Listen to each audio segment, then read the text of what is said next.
Hi guys, দেখো অনেকটা গরম লাগছে।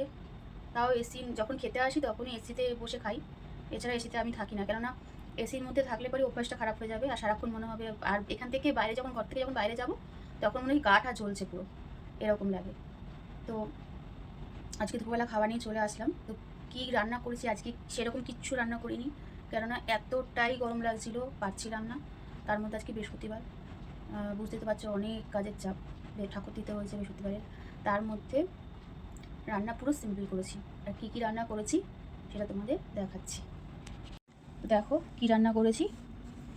ভাত তো রোজকার আছেই, রোজকার ভাতটা সবাই এই যে ভাত তো আছেই। আর এই যে সজনে ডাঁটা আলু দিয়ে এক কাতলা মাছ করেছি, এটাই রান্না করেছি। আর রান্না করিনি, কেননা বললামই তো প্রথমে যে এতটাই গরম যে মানে খুব কষ্ট হচ্ছিল। ঠিক আছে বন্ধুরা, বাই।